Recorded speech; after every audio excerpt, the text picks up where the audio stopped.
तो ये हमारे सेपरेट केज सिस्टम का आखिरी जोड़ा भी आज जाने लगा है न्यू एवरी में।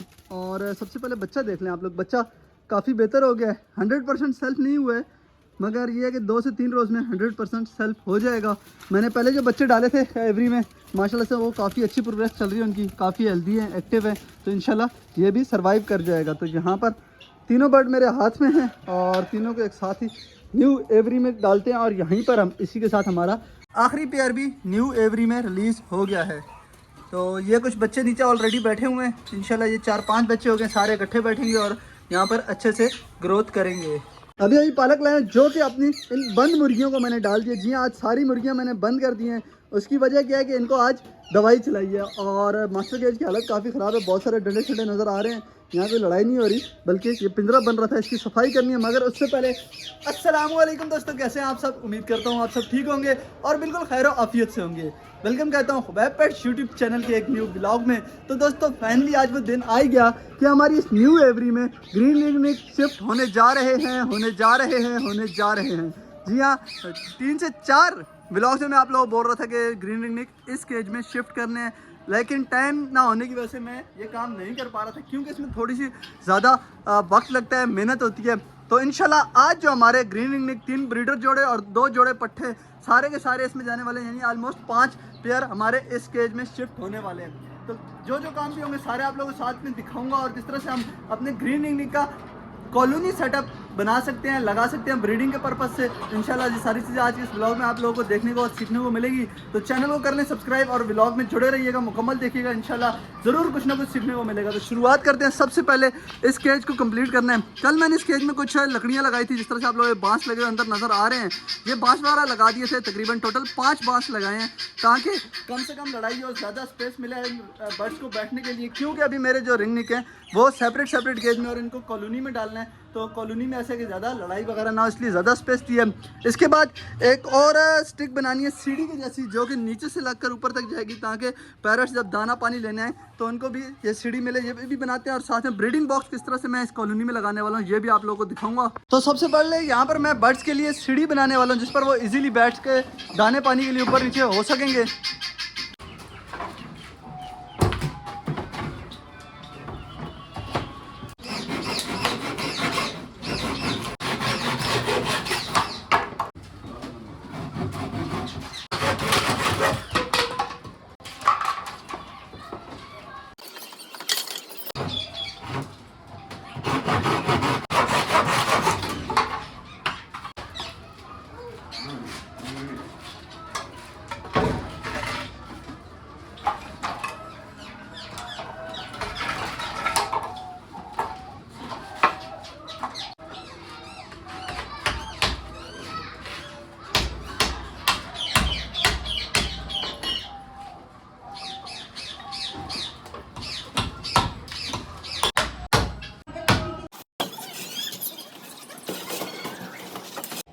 तो ये लगने वाली है इस जगह पर, ताकि जो अभी हमारे रिंग नेक हैं वो इजीली ऊपर और नीचे हो सके। इसके ऊपर बैठ के दाने पानी के लिए, ज़ाहिर सी बात है वो डायरेक्ट दाने के बर्तन पर नहीं उतरते, पहले करीब आकर बैठते हैं फिर नीचे उतरते हैं। और मैंने बांस इस्तेमाल क्यों किए हैं, ये भी बांस का बनाया और यहाँ सारे बांस ही लगाए हैं। तो इसकी कोई अहम वजह नहीं है, इसकी सिर्फ वजह यह है कि मेरे पास और कोई लकड़ी दस्तयाब नहीं थी। तो अगर आप बनाने का इरादा रखते हैं इस तरह का रिंग नेक का सेटअप, तो आप कोई भी लकड़ी इस्तेमाल कर सकते हैं, मगर एक शर्त है कि लकड़ी हार्ड हो। सॉफ्ट लकड़ी को वो काट देंगे, मुझे डाउट है हो सकता है ये बांसेस को भी काट दें, क्योंकि रिंग नेक की बाइट काफ़ी हार्ड होती है और उसकी आदत है चीज़ों को कुतरने की। तो हमेशा जब भी आप इस तरह का केज बनाएं तो उसमें हार्ड लकड़ी का इस्तेमाल करें।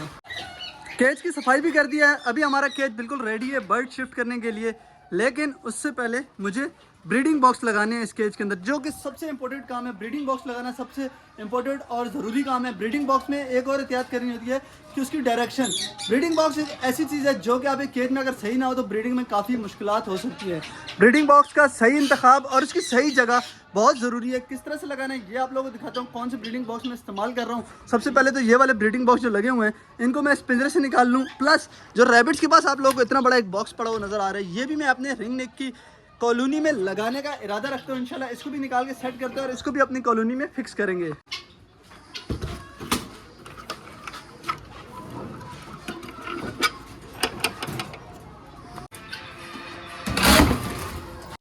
गिरा तो काफ़ी ख़तरनाक तरीके से है।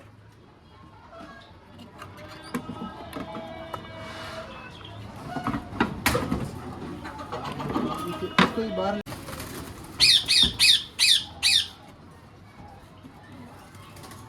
याद आया, ये तो छत हटा कर रखा था, तो दोबारा ये छत हटाना पड़ेगा इसको निकालने के लिए। इसके साथ वाला निकाल लेता हूँ मैं।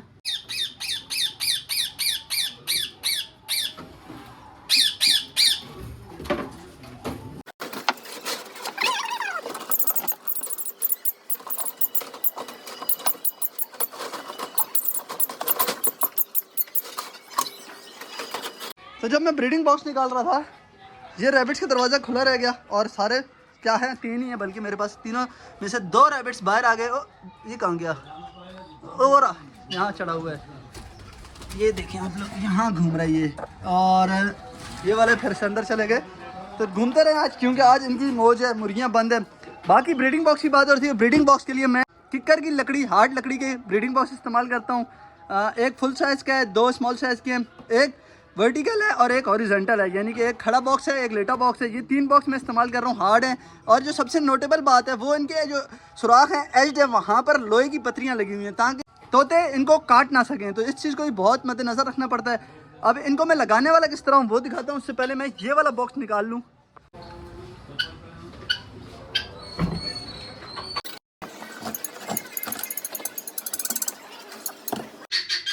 इस बॉक्स की हालत तो काफ़ी ज़्यादा ख़राब है।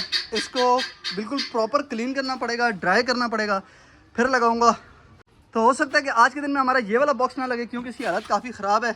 गंदगी काफ़ी ज़्यादा की हुई थी रैबिट्स ने अंदर, और जैसी बात अंदर माइट्स यानी कीड़े वगैरह भी होंगे, छोटे जुएँ वगैरह, तो उसके लिए इसको प्रॉपर डिसइंफेक्ट करना पड़ेगा। कितना शोर करता है यार, इसका कोई हल बता दो मेरे को, बहुत शोर करता है, खामोश हो जा। तो इसको प्रॉपर डिसइंफेक्ट करूँगा। इसको प्रोसीजर बाद में शिफ्ट करते हैं, यानी कि अभी मैं नहीं लगाने वाला इसको। इन तीनों को लगाता हूँ किस तरह से।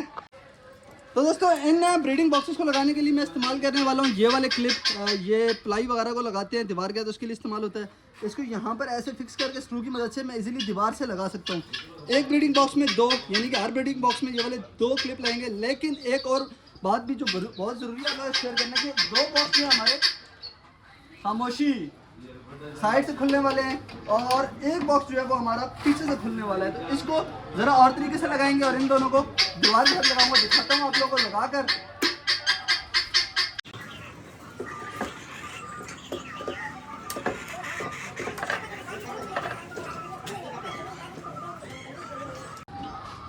गलत स्क्रू का इंतखाब, छोटे स्क्रू लगाऊंगा इसमें मैं। अब सही है। अब इसमें से मैं निकालता हूँ इस टाइप के छोटे स्क्रू, ये इस काम के लिए सही है, इजीली लग जाएगा। ये बड़े स्क्रू बहुत ज़्यादा तंग कर रहे थे।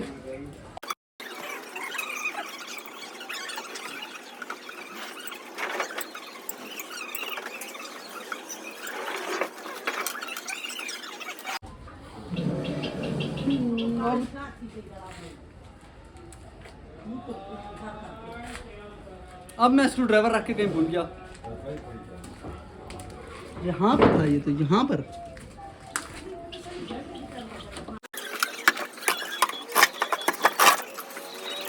तो फाइनली दोस्तों, हमारे क्लिप लग चुके हैं तीनों ब्रीडिंग बॉक्स से। इसको अच्छा, इसके मैंने लगाया है साइड पर, क्योंकि इसको मैं जाली के साथ लगाऊंगा, क्योंकि ये पीछे से खुलता है। ये दोनों मैं लगाऊंगा सामने वाली दीवार के साथ। तो लगा कर दिखाता हूँ और फिर आप लोगों को बताता हूँ क्या क्या एहतियात हमें करनी होती है ब्रीडिंग बॉक्स लगाने में। 2 ब्रीडिंग बॉक्स सामने वाली दीवार पर, ये वाला साइड वाली जाली पर जो कि पीछे से खुलता है, और प्लस एक मटकी भी मैंने लगाई है, ताकि मटकी में भी ब्रीड लेकर एक्सपीरियंस देखें, क्या पता हो सकता है कोई पेयर मटकी के अंदर बैठ जाए। तो ब्रीडिंग बॉक्स लगाने किस तरह से, आपने जितना मुमकिन हो सके हाइट पर लगाएं। प्लस ब्रीडिंग बॉक्स के आगे इस तरह का एक डंडा बहुत ज़रूरी है, जिसके ऊपर बर्ड बैठकर ब्रीडिंग बॉक्स के अंदर बाहर हो सके। इधर भी लगा है और इसके फ्रंट पर भी एक है, आप देख सकते हैं। बाकी मटकी के ऊपर नहीं लगा सका मैं, और इस वाले बॉक्स के सामने नहीं लग सका, लेकिन उसके लिए नीचे वाला है। और जो बड़ा ब्रीडिंग बॉक्स आप लोगों को दिखाया वो इंशाल्लाह 1 से 2 रोज़ में सामने इस वाले बांस के ऊपर लग जाएगा। एक सबसे हाइट पर लगाना है, दूसरा बिल्कुल फिक्स करके लगाना है, बिल्कुल हिले ना। और तीसरा, ब्रीडिंग बॉक्स या ब्रीडिंग कॉलोनी ऐसी जगह पर होनी चाहिए जहाँ पर बर्ड डिस्टर्ब ना हो, बर्ड को किसी किस्म की परेशानी ना हो, बर्ड को कोई तंग करने वाला ना हो। तो ये कुछ चीज़ें आपने नोट करनी है। अब टाइम है हमारी इस कॉलोनी में बर्ड्स छोड़ने की। तो इस केज से बर्ड्स पकड़ना भी एक मिशन है। क्योंकि केज की लंबाई ज़्यादा है, कोशिश करता हूँ इजीली पकड़े जाए इस कैचर के ज़रिए से, नहीं तो फिर मुझे छत हटाकर बर्ड्स को रिलीज करना पड़ेगा मास्टर केज में और फिर बर्ड्स पकड़ेंगे। तो पहले सबसे पहले ये वाली कोशिश कर लेते हैं हम। मेल निकाल लिया है और इन सब बर्ड्स को मैं पहले एक केज में डालने वाला हूँ और केज के बाद सबको इकट्ठा कॉलोनी में छोड़ूंगा। तो इस वाले केज में मैं इनको साथ साथ डालता जाता हूँ।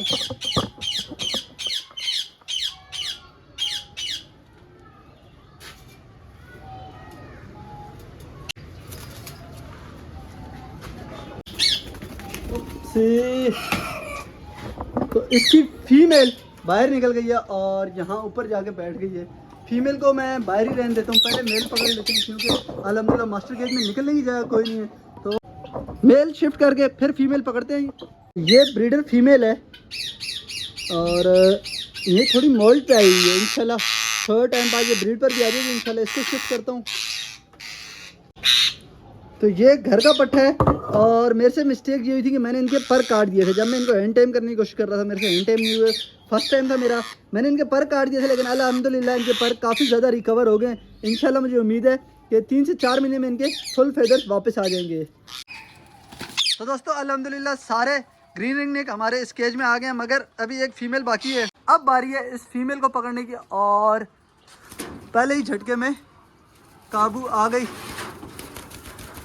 तो अच्छा था काफ़ी, लेकिन इसको शिफ्ट करना इजीली निकल गई। तो इसको एक दफ़ा दोबारा से कोशिश करेंगे कि पहले ही झटके में ये काबू आ जाए।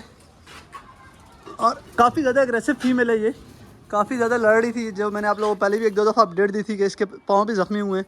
तो ये वही वाली फ़ीमेल है और अब इंशाल्लाह नहीं निकलेगी, अब ये सीधी निकलेगी उस केज के अंदर। मैं चाह रहा हूँ ताकि सारे बर्ड्स एक साथ ही रिलीज़ करूँ मैं कॉलोनी में। फीमेल भी इसमें डाल दिया और अब ये आ चुके हैं अपनी कॉलोनी में। अब इनको मैं खोलता हूँ यहाँ पर और बिस्मिल्लाह करते हैं कि ये अपनी कॉलोनी में जाएं और इनका कॉलोनी में पहला दिन इंशाल्लाह यहाँ पर अल्लाह बरकत देगा और हमारे पास बहुत अच्छी सी ब्रीड आएगी। बिस्मिल्लाह पढ़ते हैं और माशाल्लाह पहला मेल उड़ा है।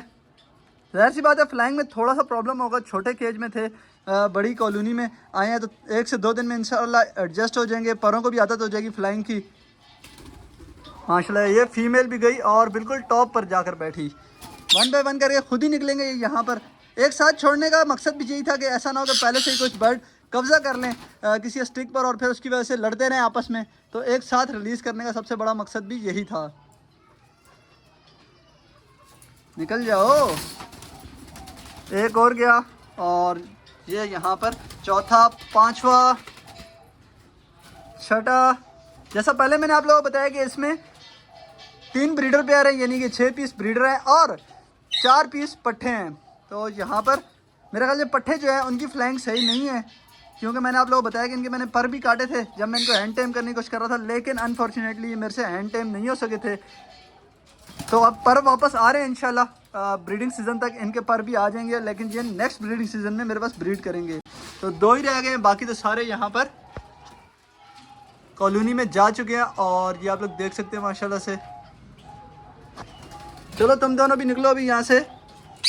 ये एक और गया और बाकी बचा एक ये वाला, तो ये भी निकल जाएगा। निकल जाओ भाई, ये गया गया गया गया गया गया, ऊपर ही चला गया नीचे। ये लें जी, ये भी इंशाल्लाह अभी ऊपर चल जाएगा। 3 नीचे रह गए हैं, बाकी सारे के सारे हमारे ग्रीन रिंग नेक ऊपर जा चुके हैं और ये भी ऊपर चढ़ जाएगा इसी तरह से। तो इसको हम निकलते हैं यहाँ से बाहर। ओके दोस्तों, तो ये फाइनल लुक मेरी green ring neck breeder colony का। इंशाल्लाह यहाँ पर जल्दी ब्रीड भी आएगी और आप लोगों के साथ जो भी अपडेट्स होंगी इसकी शेयर करता रहूँगा। यहाँ पर मेरे तमाम तर पैरट्स ऊपर बैठे हैं ब्रीडर और 3 पट्ठे। इनको ज़ाहिर सी बात है समझने में थोड़ा सा टाइम लगेगा, एडजस्ट हो जाएंगे। करता हूँ दरवाज़ा बंद और इनके अभी दाने पानी का बंदोबस्त करता हूँ। यहाँ पर इनके दाने के लिए मैंने 2 बर्तन इस्तेमाल किए हैं। इसकी वजह क्या है कि ये सेपरेट रहते थे और इकट्ठे जब एक बर्तन पर आए तो ज़ाहिर सी बात है लड़ाई होगी, इसलिए मैंने 2 सेपरेट बर्तन रखे हैं। थोड़े अरसे के बाद यानी कि 2-3 हफ्ते के बाद जब मैं इनको ऑब्जर्व करूँगा कि ये आप ठीक हो गए, लड़ाई झगड़ा नहीं कर रहे आपस में, तो फिर एक और बड़ा बर्तन ऐड करके ये दोनों बर्तन मैं हटा लूँगा और पानी मैं एक ही बर्तन में रखने वाला हूँ। उसके लिए मैं प्लास्टिक का टब इस्तेमाल करने वाला हूँ। फीड में भी इस वक्त इनको क्या दे रहा हूँ, सूरजमुखी का बीज, कनेरी, बाजरा, कुटी हुई मकई। इसमें खुर्तम की कमी है और ये प्रॉपर डाइट नहीं है। इंशाल्लाह इनकी प्रॉपर डाइट ही बनाएंगे इस कॉलोनी में। और अब बात रही इस बॉक्स की, तो इसको मैं कल इसकी ट्रीटमेंट शुरू करूंगा और 1 से 2 दिन के बाद इसको मैं वापस कॉलोनी में लगाऊंगा। बाकी आज का व्लॉग को यहाँ इख्तिताम पसीर करता हूँ। उम्मीद करता हूँ आज का व्लॉग आप लोगों को पसंद आया होगा। फाइनली बहुत इंतज़ार के बाद और बहुत सारे टाइम के बाद हमारी ग्रीन रिंगनिक एवरी भी तैयार हो गई है। तो उम्मीद करता हूँ आज का व्लॉग आप लोगों को पसंद आया होगा। किसी भी सवाल के लिए आप मुझसे कमेंट बॉक्स में रब्ता कर सकते हैं। अपना फीडबैक मुझे कमेंट बॉक्स में लाजमी बताइएगा कि आज का व्लॉग आप लोगों को कैसा लगा और हम इस अपनी एवरी ना सिर्फ के इस बल्कि इस अपनी डायमंड टाइप की एवरी को भी मजीद बेहतर किस तरह से कर सकते हैं। तो मुलाकात होगी इंशाल्लाह कल किसी न्यू व्लॉग के साथ। तब तक के लिए अल्लाह हाफिज़।